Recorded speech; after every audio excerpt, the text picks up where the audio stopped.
Pues buenos días y muchas Sí, gracias por atendernos. sí, pues Egunon, bienvenidos a vuestra casa. Muchas gracias. Empezamos y primero de todo, ¿cómo diría que ha impactado el COVID en la industria del deporte? Ujú. Y más bien dicho, ¿cómo está terminando de afectar la variante Omicron? Mm. Bueno, pues como en cualquier otro sector, ¿no?, en el que precisamos, ¿no?, de la gente, el mundo del deporte, y precisamente el baloncesto es un mundo de espectáculo. Claro. Y nos nutrimos de nuestros aficionados y nos nutrimos sobre todo pues para lo bueno y lo malo de nuestra gente que está ahí, ¿no? Entonces, lógicamente, nosotros nos hemos visto bastante afectados por todo el tema de ticketing y abonos, y ha habido que, pues que rehacer, ¿no?, esa parte. Sí, ahora con el Omicron, vuelto las restricciones, supongo que es más complicado el panorama, ¿no? Es complicado empezar la temporada primero con un 30% de aforo, luego con un Claro. 40%, crees que va a ir escalonadamente subiendo, llegamos a un 80% y ahora en estos momentos, en enero del 2022, estamos otra vez a un 50%. Entonces, Claro. bueno, tenemos que tener esa capacidad, ¿no?, de poder reaccionar, ¿no?, ante las circunstancias sanitarias, ¿no?, en las que nos encontramos. Pero sí, no está siendo nada fácil, nada fácil. Sobre todo porque se genera ese cambio de hábito de nuestros aficionados, ¿no?, esa interrupción, y lógicamente existe un miedo dentro de la Claro. sociedad y está costando un poquillo que la gente siga animándose. ¿Qué fortalezas y qué debilidades tiene hoy el baloncesto como espectáculo? Dicho de otra manera, ¿cómo se puede hacer este espectáculo del baloncesto Mm. más atractivo y más en un entorno como el que está comentando? Bien, pues yo creo que la fortaleza que tenemos es estos pabellones, ¿no?, con este público sobre todo, y lógicamente en estos momentos estamos en esa parte eh, de impasse, ¿no?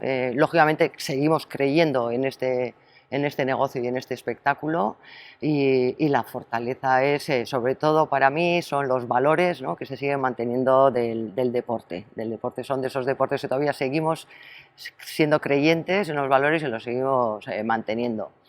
Debilidades, pues tenemos la debilidad de que es un deporte en estos momentos indoor, ¿no?, que nos conlleva unas restricciones mayores que los deportes que son al aire libre. Y bueno, pues yo creo que hay otro tema también, que tenemos cierta presión por ese deporte rey, ¿no?, que parece que se está comiendo a nuestros futuros aficionados, ¿no? Me gustaría también preguntarle por el baloncesto femenino Ujú. en esta línea. ¿Cómo se puede potenciar el baloncesto femenino en Bilbao? Mm. Es decir, ¿cómo se puede explotar también en términos de visibilidad, espectáculo y, claro, por supuesto, de negocio? Sí, bueno, en Vizcaya ya sabéis que contamos con un equipo de élite, que es el Guernica, y es nuestro referente. Bilbao-Vizcaya somos uno. Guernica es el equipo femenino referente. Aquí, y el baloncesto en general está muy feminizado. Nosotros en Vizcaya tenemos más de 13.000 fichas federadas, y hasta los 16 años, 2 de cada 3 son niñas, ¿no?, que juegan a baloncesto. Tenemos una cantera importante. Nosotros con el baloncesto desde Bilbao Basket tenemos un apoyo, convenio junto con el Guernica, en el que apoyamos el baloncesto femenino, y en este caso Guernica. Una vez al año solemos realizar el partido conjunto, ¿no? Primero juega Guernica y luego el Bilbao Basket aquí en el Bilbao Arena, y vamos de la mano en ese sentido. Nosotros todo el apoyo que sea para el baloncesto Claro. femenino, directo o indirecto, es parte de nuestra afición y de lo que es el deporte del baloncesto. Me ha hablado del femenino, ha mencionado también la base y me gustaría preguntarle si los jóvenes consumen baloncesto. Es decir, Sí, aquí hay una buena base, pero sí, ¿estos jóvenes consumen baloncesto? Es decir, sí. no solo practicarlo, más allá. Sí, los jóvenes consumen baloncesto, se consume mucha NBA, se consume ACB, y aquí ya te he dicho que tenemos una base importante de jóvenes que practican el básquet. A partir de los 16 años tenemos ese problema con nuestras féminas, ¿no?, que abandonan el deporte, que se iguala luego con los chicos, ¿no?, que son los que al final acaban practicándolo. Pero a nivel de información, a nivel de seguir el baloncesto, en Bilbao se sigue el baloncesto. ¿Y cómo se puede aumentar esta base de baloncesto, digámoslo así? O sea, a base de estar, de seguir dando buenos resultados, de seguir dando buena imagen y sobre todo de seguir creciendo en lo que es el deporte y sus valores, ¿no? Tras el COVID, por eso considera que se está prestando una mayor atención por el deporte como entretenimiento, es decir, este crecimiento en todos los sentidos. No sé si pasa por mejorar en cuanto a entretenimiento, no sé si tras el COVID se han empezado o se están haciendo mejor los deberes. Sí, hombre, tienes que optimizar mucho más, te tienes que reinventar. Al final, como ha pasado en un montón de sectores, no puedes seguir con tu hábito, con lo que era habitual hasta el momento, dejas de tener público y tienes que seguir alimentando y creciendo, ¿no? Y dando los resultados que vas teniendo en la cancha, a ver cómo los sigues reflejando y sigues manteniendo esa ilusión por este deporte. Optimizas muchos recursos y sigues ofreciendo lo que es el mundo del baloncesto, pues a nivel de medios, a nivel de redes, tanto online como offline, ¿no? Claro. Bilbao Basket es un club con una base importante, pero ¿cómo de importante es esta base para el negocio del baloncesto, pero también para el club? Claro, y nosotros, bueno, en equipos modestos, la parte, digamos, del abonado y del ticketing supone un tercio de nuestros ingresos. Lógicamente es algo que cuidamos mucho y les tenemos muy presentes, es parte de nuestros pilares, ¿no? Claro. Y al margen de eso está el abonado y luego está el tema del aficionado que viene pues de vez en cuando, no toda la temporada, pero que es muy frecuente y está lo que hemos dicho antes, ¿no? Ese seguidor del básquet. Tenemos mucho seguidor del básquet. Entonces, para nosotros, la línea o la parte de ingresos del abonado es vital en todo este proceso. Este ha sido Negocio. este ha sido el más damnificado quizás porque, claro, con estas restricciones solo pueden entrar los abonados. Ujú. ¿Le preocupa de cara al futuro que este aficionado se pueda desenganchar? ¿Podría llegar a pasar? No, de cara al futuro no me preocupa, porque es totalmente recuperable. Estamos pasando ahora un periodo crítico en el sentido de que íbamos subiendo de aforo a un 80, volvemos al 50, pues bueno, la gente empieza a cambiar de hábitos. Nosotros tenemos un abonado fiel, aproximadamente el 50% de nuestros abonados viene en familia, es un concepto que lo tenemos muy claro y muy a cuidar. Y luego tenemos un porcentaje muy alto de gente que lleva con nosotros muchos años, ¿no? Entonces, sí hay ahora un periodo de seguridad, de cierto miedo, de cierto cambio. Y luego tenemos, como en todos los deportes, hay un target, hay un ratio ahí de gente de 18 a 30 y pico, que no es ese abonado, pero sí viene pues de vez en cuando, pero nos sigue siguiendo, ¿no? Nos está siguiendo los resultados, que lo que sucede es que no se compromete, digamos, a venir todos los fines de semana, pero luego cuando empieza a tener familia con 30 y pico años vuelve al campo. O sea, realmente eso sucede en el fútbol, sucede, ¿por qué? Porque llega el fin de semana y tienes un abanico de posibilidades, ¿no? No te comprometes de esa manera, pero sí es el que ha sido de baloncesto será de baloncesto. Hemos hablado de ingresos, un tema es el patrocinio.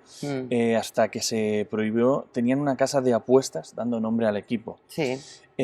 ¿Cómo considera que ha afectado la ley al deporte? La ley de la restricción de Sí, bueno, al baloncesto y a todos los equipos, especialmente. Hombre, nunca mejor dicho, era una apuesta por parte de las casas de apuestas el introducirse, el sector deporte era un sector muy interesante para ellos. Lógicamente la ley ha supuesto que no puedan colaborar o ser partners de los equipos y bueno, nos hemos tenido que buscar pues bueno, otro tipo de patrocinador, ¿no?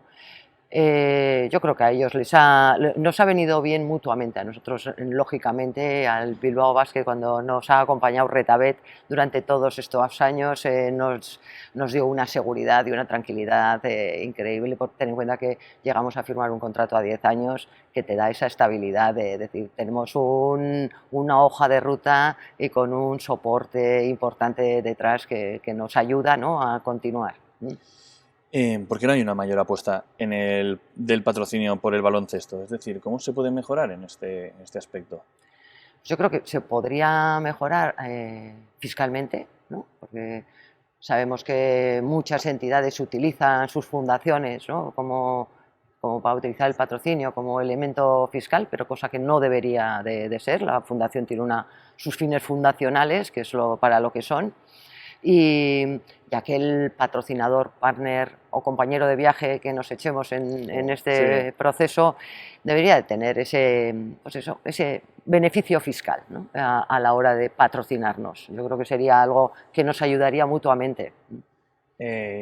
Hablando de la legislación, de la administración, ¿hay que cambiar la legislación para favorecer el patrocinio entonces? Sí, yo creo que habría que cambiarla porque el patrocinador realmente cuando se une a una marca o se une a unos valores, pues lógicamente si existe ese apoyo, ¿no? En el que luego fiscalmente tiene un reconocimiento, para ambas partes nos vendría muy bien.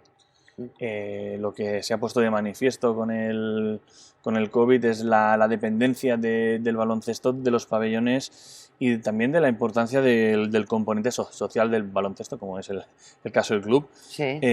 ¿Cómo se puede entonces a partir de ahora diversificar los ingresos? Hemos hablado del ticketing, que hemos hablado del patrocinio, pero ¿cómo más se pueden diversificar los ingresos? ¿Cómo se puede seguir monetizando al aficionado en este contexto pandémico actual? Sí, yo creo que el mundo del patrocinio ha cambiado. Ya el patrocinador, el mecenas de turno, ¿no? Ese que apoyaba a su equipo en el pueblo, ¿no? y estaba ahí porque era parte de su responsabilidad social, ha cambiado, evolucionó a una vinculación de marca, ¿no? con ese club en el tema además de mecenazgo, de patrocinio en sí. Y ahora el mundo del patrocinio acaba transformándose en experiencias. Que el patrocinador lo que quiere, o el partner, ¿no? que quiere acompañarte en este camino, busca experiencia, busca valores, busca proyectos conjuntos, tanto proyectos más sostenibles, tanto en el ámbito de la sostenibilidad en sí, en el ámbito social, en el ámbito digital. ¿Qué papel jugará la tecnología en todo esto entonces? Pues la tecnología para nosotros dentro de nuestra hoja de ruta es algo que no podemos dejarlo atrás. Los equipos modestos optimizamos muchísimo nuestro personal, nuestros gastos y nuestras actuaciones, y la digitalización de cualquier pyme, que nosotros somos una pyme, es vital para poder seguir adelante.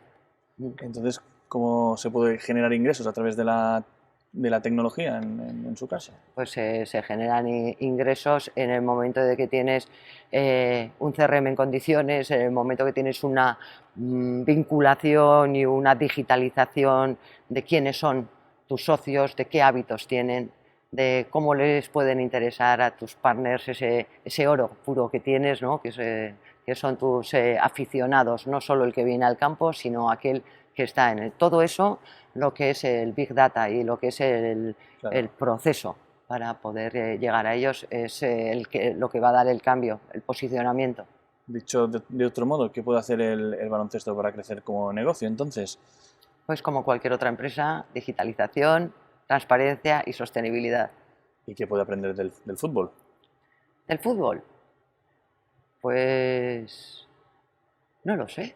Del fútbol que podemos aprender. Realmente del fútbol creo que ellos se están apuntando a muchas características nuestras, ¿no? de cómo funcionamos, de lo dinámicos que somos, de la oferta que tenemos.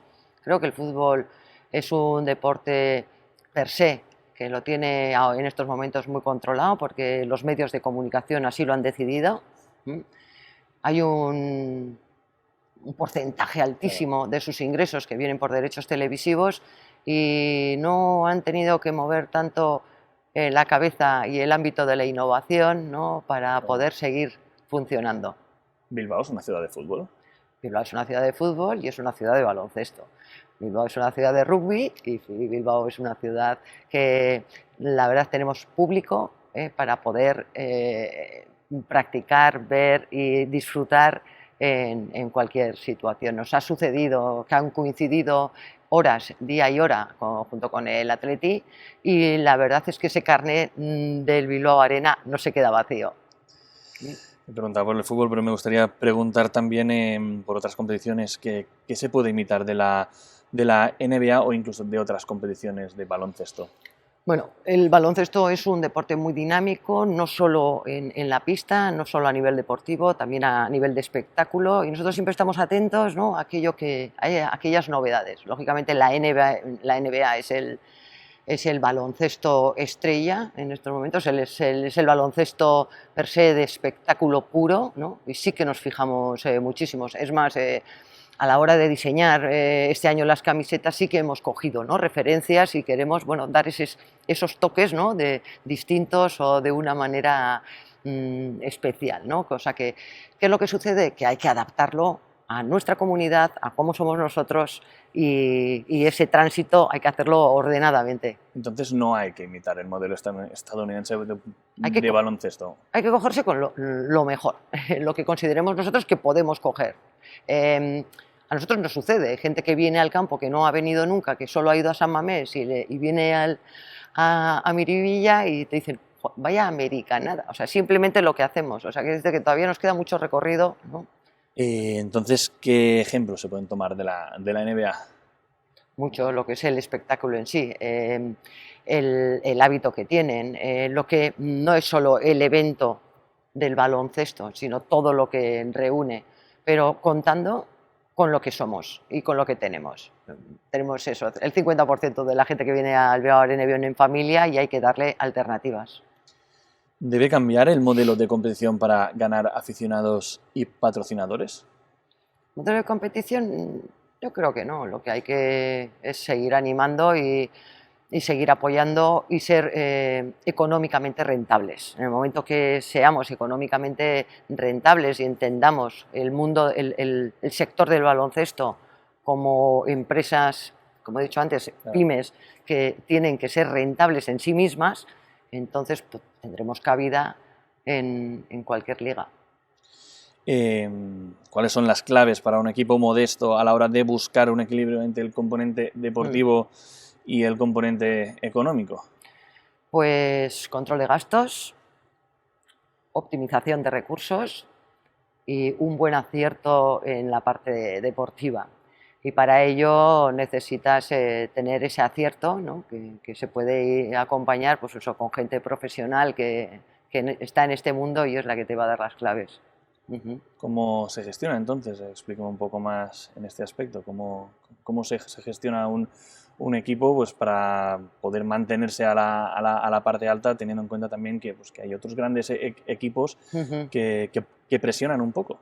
Bueno, primero está el acierto. Entonces, nosotros tenemos la parte económicamente, sabemos con qué contamos y no nos podemos salir de ahí, porque si no se desnivelaría, ¿no?, lo que es el presupuesto.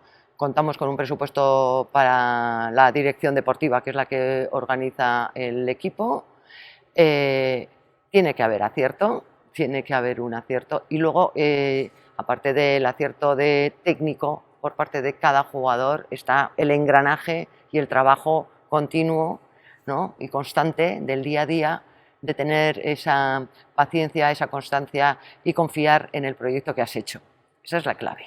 Claro, todo esto, en este último curso ha habido un componente que ha sido estas ayudas por parte del Consejo Superior de Deporte al baloncesto, que han servido para equilibrar esta situación derivada de los cierres. Sí. Y me gustaría preguntarle cómo valora el papel de la administración con el baloncesto. Hemos hablado antes de una legislación, pero ¿qué más puede hacer la administración a escala estatal para poder ayudar al baloncesto profesional?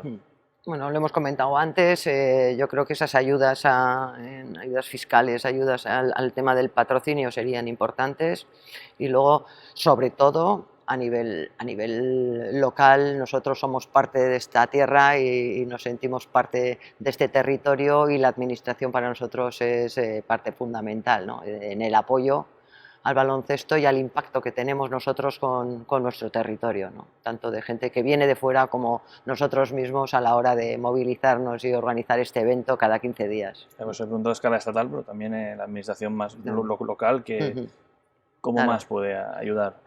Pues como nos están ayudando, realmente nosotros en el ámbito de la administración tenemos el apoyo, tenemos este pabellón que pertenece al Ayuntamiento de Bilbao que está a nuestra disposición, tenemos el apoyo de las instituciones más cercanas como es Diputación o Gobierno Vasco, que consideran que somos una empresa que genera impacto. En el momento que estamos dentro de ese entorno, pues cuentan con nosotros. Entonces, ya déjeme para concluir y hablando un poco de futuro, ¿qué deberes tiene el baloncesto en este país, no solo a corto, sino a medio y largo plazo? La verdad es que tenemos mucho recorrido de mejora, ¿no?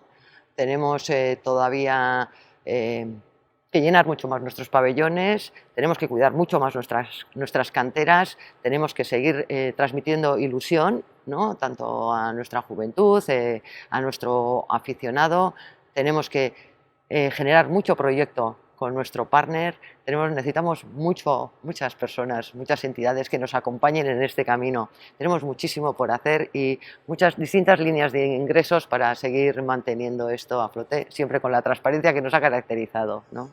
Claro, pues perfecto, muchísimas gracias por habernos atendido en este entorno. Pues es que ricasco y muchísimas gracias a vosotros. Gracias. Bien,